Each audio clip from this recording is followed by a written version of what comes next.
तो फिल्म की शुरुआत होती है जेम्स से। अपनी मस्ती में मगन वो बहुत ही ज्यादा लापरवाही से ड्राइव कर रहा था, तभी अचानक से उसके सामने एक बहुत बड़ा सा ट्रक आ जाता है जिस पर वो ध्यान नहीं दे पाता। ट्रक से टकराकर उसका बुरा एक्सीडेंट होने ही वाला था, पर उसने एक ड्रिफ्ट मारी और अपनी गाड़ी साइड पे कर ली। ये सब इतना जल्दी में हुआ था कि उसने देखा ही नहीं कि रोड की दूसरी तरफ एक लड़की भी आ रही थी। जब उसका ध्यान गया तो वो बस लड़की से टकरा ही जाता, पर दोबारा उसने अपनी गाड़ी का रुख मोड़ लिया। लड़की ने भी जल्दी से पीछे जंप करते हुए अपने आप को बामुश्किल इस कार से टकराने से बचाया, पर इस सब के चक्कर में उसका सारा सामान रोड पर गिर गया था। उसका सूटकेस यहाँ पर टूट जाता है और सारा सामान उसका सड़क पर फैल जाता है। जेम्स क्योंकि जानता है कि ये सब उसकी वजह से हुआ है, वो फौरन ही गिल्टी हो जाता है और उस लड़की से माफी मांगते हुए उसका सामान उठाने लगता है। इतने में ही यहाँ पर लड़की की बस भी आ जाती है, जो लड़की को इस तरह से सामान कलेक्ट करता देखकर वहाँ से चली जाती है और जेम्स को और भी ज्यादा रिग्रेट होने लगता है। इस लड़की को अपना टाउन छोड़कर बड़े शहर में जाना था, पर बस के ना मिलने की वजह से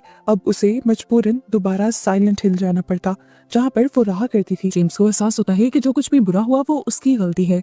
वो फौरन ही अपनी गलतियों को ठीक करने का सोचता है और इस लड़की को कहता है कि आपको जहाँ पर भी जाना है तो मैं आपको ड्रॉप कर देता हूँ। लड़की हिचकिचाती है, साफ पता चल रहा है कि उसे उस पर भरोसा नहीं है। जेम्स जिद करता है, वादा करता है कि अगर वो मना करेगी तो वो वहीं खड़ा रहेगा जब तक वो सेफली किसी दूसरी बस में नहीं बैठ जाएगी। वो लड़की जानती थी कि अगले दिन तक कोई बस यहाँ नहीं आएगी, इसलिए वो ना चाहते हुए भी मान जाती है। जेम्स जल्दी जल्दी उसका सामान उठाने में मदद करता है और ये लोग साइलेंट हिल्स की तरफ चल पड़ते हैं और तभी तेज हवा चलने लगती है और सब कुछ बहुत अच्छा महसूस होता है। ये काफी रोमांटिक माहौल बन रहा था, इसलिए इन दोनों के लिए काफी अजीब होता जा रहा था। वो लड़की जिसका नाम मैरी है वो अब बताती है कि जब भी कोई साइलेंट हिल में नया इंसान आता है तो साइलेंट हिल में ऐसी ही हवाएं चलने लगती हैं जैसे ये साइलेंट हिल्स खुद अपने नए आने वाले का इस्तकबाल कर रही हो। इन दोनों के दरमियान में इस टाइम एक अजीब सी अट्रैक्शन होने लग जाती है और ये दोनों बहुत ही ज्यादा कंफ्यूज हो जाते हैं और जब कंफ्यूजन की टेंशन बढ़ जाती है तो सीन अचानक से कट हो जाता है। हम जेम्स को एक बाहर में बैठा हुआ देखते हैं और हमें ट्विस्ट ये पता चलता है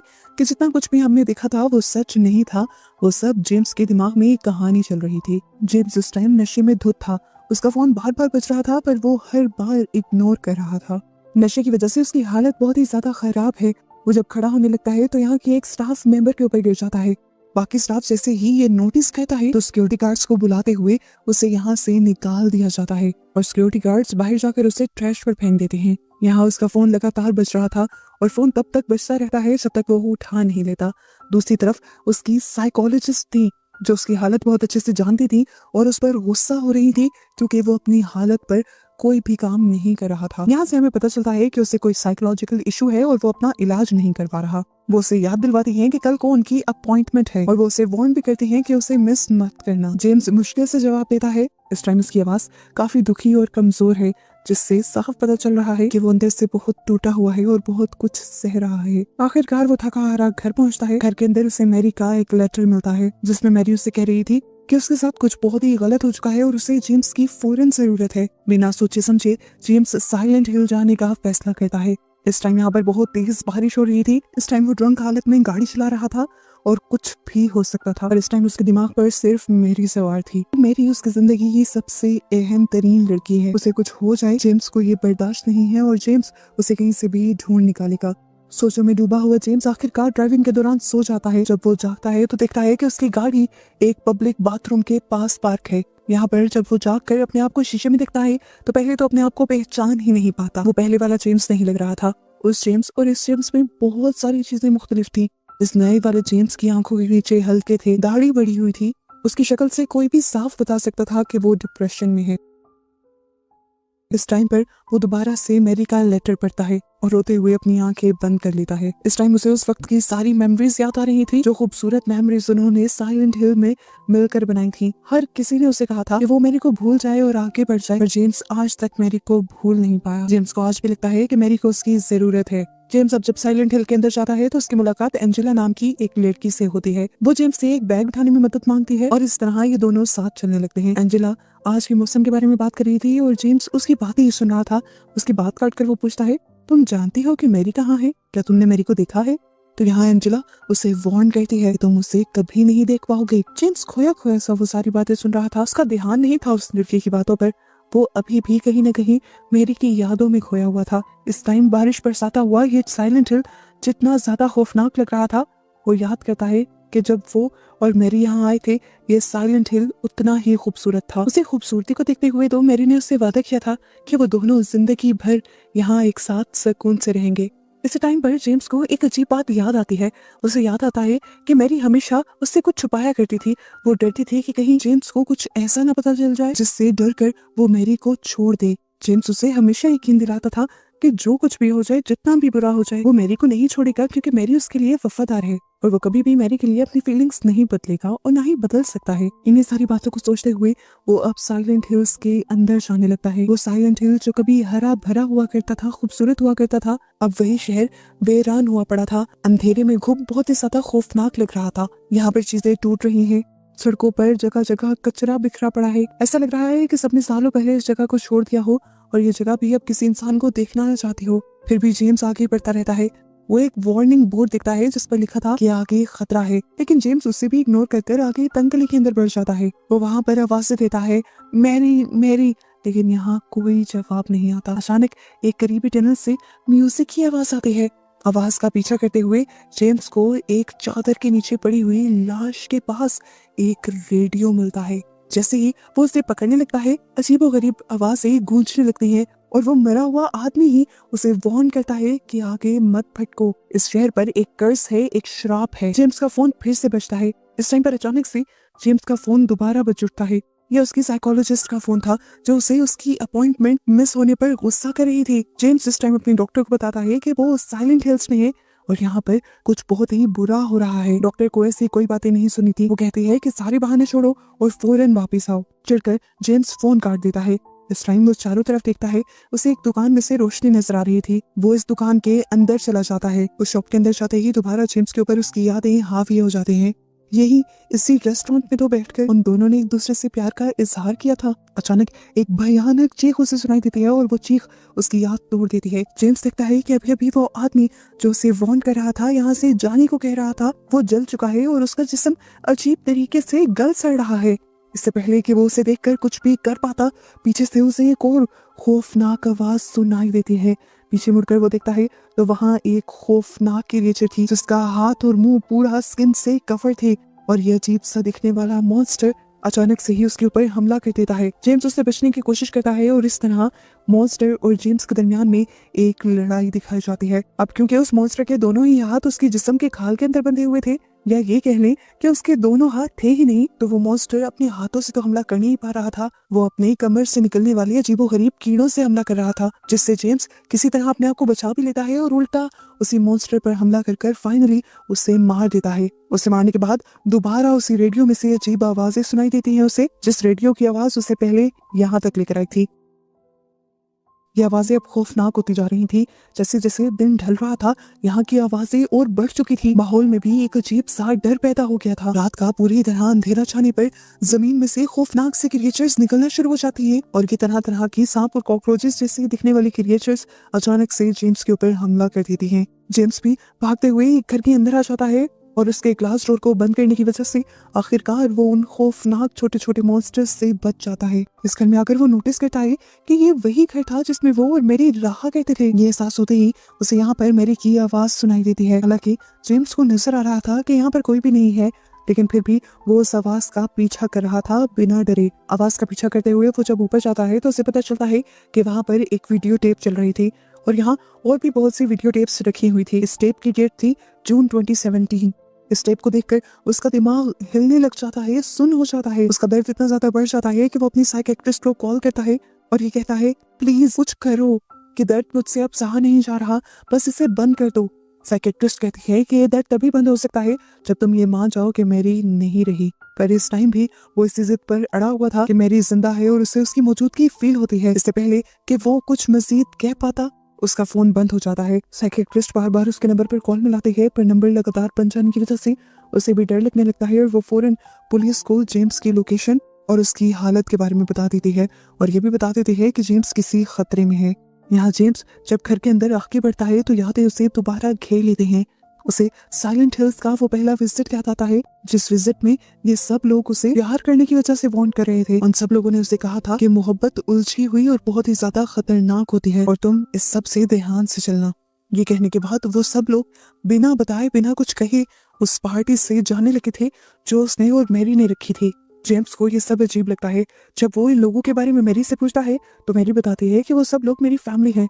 मेरे डैड की डेथ के बाद इन सब लोगों ने ही मेरा साथ दिया, मेरा ख्याल रखा। इस टाइम वो जेम्स को अपने डैड की तस्वीर भी दिखाती है। अब सीन दोबारा प्रेजेंट में आता है और हम एडी नाम के एक आदमी को देखते हैं। वो जेम्स को बुला रहा था। जेम्स उसकी आवाज सुनते हुए उसके करीब जाता है तो वो आदमी भी काफी बुरी हालत में था। वो बहुत ही अजीब और तंजिया लहजे में जेम्स से पूछता है कि आखिर तुम बीमार क्यों नहीं हुए। जेम्स कुछ नहीं बोलता और उसे बताता है कि मैं यहाँ पर अपनी वाइफ को ढूंढते हुए आया हूँ। वो आदमी उसे देखता है और बताता है तुम्हें नहीं पता यहाँ क्या हुआ था। इस टाउन में एक वायरस वाली बारिश हुई थी जिस बारिश के गंदे पानी ने बहुत से इंसानों को वैसे ही मार दिया और जो कुछ इंसान बचे थे उनमें से आधे अजीबोगरीब मॉन्स्टर्स बन गए और इसी बारिश की वजह से कुछ मॉन्स्टर्स जमीन के नीचे से निकलने लगे और उन सारी चीजों ने बचे हुए इंसानों को भी मार दिया और अब साइलेंट हिल में कोई जिंदा नहीं बचा। जेम्स को उसकी बातों पे यकीन नहीं आ रहा था। सबूत के तौर पर वो आदमी उसे अपने जिस्म के जख्म भी दिखाता है जो बिल्कुल ऐसे थे जैसे किसी ने उसके ऊपर तेजाब गिरा दिया हो। जेम्स डर कर वहां से जाने लगता है और इसी दौरान उसे लोरा नामी एक लड़की की आवाज सुनाई देती है। वो लड़की एक जेल नुमा जगह के अंदर छुपी हुई थी और हर चीज से डर रही थी। जेम्स उसकी मदद करना चाहता है, उसे हाथ बढ़ाता है और कहता है इधर आओ मेरे पास, मैं तुम्हें कोई खतरा नहीं पहुंचाऊंगा। इस टाइम एडी उसकी बात नहीं सुनती, वो डर के मारे पीछे हो जाती है और उसी टाइम पीछे से जेम्स को किसी की आवाज आती है। ये आवाज ऐसी थी जैसे कोई लोहे से जमीन के ऊपर कोई निशान बना रहा हो। पीछे मुड़कर उसने देखा कि वो एक मॉन्स्टर था, एक पिरामिड की शक्ल वाला मॉन्स्टर जिसका सर लोहे से बना हुआ था। उसके पास एक बड़ी सी तलवार थी जिसकी मदद से वो जेम्स के ऊपर हमला करने की कोशिश करता है, पर जेम्स अपने आप को बचाने के लिए वहां से भागता है। उसकी भागने की आवाज सुनकर यहाँ पर मौजूद सभी मॉन्स्टर्स उसकी तरफ अट्रैक्ट हो जाते हैं। ये सभी मॉन्स्टर्स बहुत ही ज्यादा भयानक हैं। कुछ मॉन्स्टर्स ऐसे हैं जिनके सर उनकी बॉडी से अलग है, तो कुछ मॉन्स्टर्स दरमियान से तो इंसानों जैसे दिखते हैं लेकिन है मकड़ी की तरह के। ये सभी मिलकर जेम्स पर हमला करना चाहते हैं, पर जेम्स इन सबसे बचने के लिए एक जगह पर छुप जाता है और छोटे से सुराख से बाहर देखता है। उसने नोटिस किया था कि पिरामिड वाला मॉन्स्टर सबसे ज्यादा खतरनाक था। वो अब अपने सामने आने वाले सभी मॉन्स्टर्स को भी मार रहा था। जेम्स अब यहाँ से निकलता है और आगे बढ़ने की कोशिश करता है, पर तभी उसे वहां पर एक मैनेकिन दिखाई देता है, एक इंसानी शक्ल का पुतला जिसे वो मैरी समझ लेता है। वो उसे पकड़कर प्यार करने ही वाला था, पर वो भी असल में मॉन्स्टर ही निकला। इस मॉन्स्टर से दोबारा बचने के लिए वो एक अलमारी के अंदर छुप जाता है और वो पिरामिड वाला मॉन्स्टर इस अलमारी के ऊपर भी हमला करने लगता है। इस हमले से जेम्स थोड़ा बहुत जख्मी हो गया था, उसके सर में दर्द होने लगा था और वो बेहोश हो गया। सुबह जब उसे होश आया तो वो कहीं और था। उसे यहाँ पर एंजेला दिखाई दी जो उस पर इस टाइम गुस्सा हो रही थी। वो उसे कहती है मैंने तुम्हें कहा था ना कि यहाँ से भाग जाओ, इस जगह पर बहुत सारे राज छुपे हैं, अगर तुम उनके बारे में पता चलाने लग जाओगे तो ये जगह तुम्हारे लिए जहन्नुम बन जाएगी। जेम्स उसकी बातों को इग्नोर करके यहाँ से चल पड़ता है। आगे बढ़ते हुए उसे लोरा फिर से मिलती है, वही बच्ची जिसके हाथ में एक गुड़िया थी। वो बच्ची बताती है कि ये गुड़िया उसे मैरी ने दी है। जेम्स उससे पूछता है अगर तुम मैरी को जानती हो तो मुझे बताओ कि मैरी कहाँ पर है, लेकिन वो बच्ची कुछ नहीं बताती और वहां से भाग जाती है। जेम्स उसका पीछा करता है और वो बच्ची उसे एक भूल भुलैया के अंदर ले जाती है और वहां जाकर गायब हो जाती है। इस मेज के अंदर से, इस भूल भुलैया के अंदर से अब जेम्स निकल नहीं पा रहा था। बार बार उसे मैरी की यादें आ रही थी। तभी अचानक यहाँ पर एक बहुत ही प्यारी सुनहरी बालों वाली लड़की उसे मिल जाती है जिसका नाम है मारिया। वो जेम्स को कहती है कि मैं तुम्हारी यहाँ से निकलने में मदद कर सकती हूँ। वो दोनों मिलकर मॉन्स्टर्स का सामना करते हैं और मुश्किल से बचते बचाते आगे की तरफ बढ़ते हैं। ये लोग अब फाइनली हॉस्पिटल में पहुंच जाते हैं और यहाँ आकर जेम्स मारिया को बताता है कि मैरी की फैमिली यानी उसके शहर वाले बहुत ही ज्यादा अजीब लोग थे। एक दिन वो उसे चुपके से एक बेसमेंट के अंदर लेकर जा रहे थे। मुझे लगा कि ये कल्ट का एक ग्रुप है और ये लोग अपना कोई रिचुअल करने वाले हैं, इसीलिए मैं उनका पीछा करने लगा और मैं छुपकर उन्हें देखता भी रहा। प्रेजेंट में यहाँ हॉस्पिटल में वो लड़की मैरी की आवाज में एक रिकॉर्डिंग चला देती है, जिस रिकॉर्डिंग के जरिए वो मैरी के कल्ट के बारे में सब कुछ जान जाते हैं। मैरी बता रही थी कि उसके कल्ट का नाम जोशुआ है। जोशुआ का नाम सुनते ही जेम्स को वो सारा खतरनाक सा रिचुअल याद आ जाता है पूरी तरह। इस टाइम से पहले कि ये लोग इस पर कोई बात कर पाते, इनका सामना हो जाता है यहाँ की नर्सिस से जो मरकर दोबारा जिंदा हुई थी। कह लो कि वो ज़ॉम्बीज बन चुकी थी और वो इनके ऊपर हमला कर देती हैं। ये लोग उनसे बचते हुए एक एलिवेटर के ऊपर चढ़ जाते हैं और यहाँ एलिवेटर पर मारिया बहुत ही ज्यादा जख्मी हो जाती है। इसके बावजूद भी वो जेम्स का साथ नहीं छोड़ती और वो जेम्स से कहती है मैं जानती हूँ कि तुम इस टाइम मेरे साथ क्यों हो, क्योंकि मैं मैरी जैसी दिखती हूँ। यहाँ पर मारिया जेम्स से कहती है अगर तुम्हें मैरी ना मिली तो तुम मुझसे वादा करो कि तुम मुझे इस जगह से ले जाओगे। मेरा नाम याद है तुम्हें?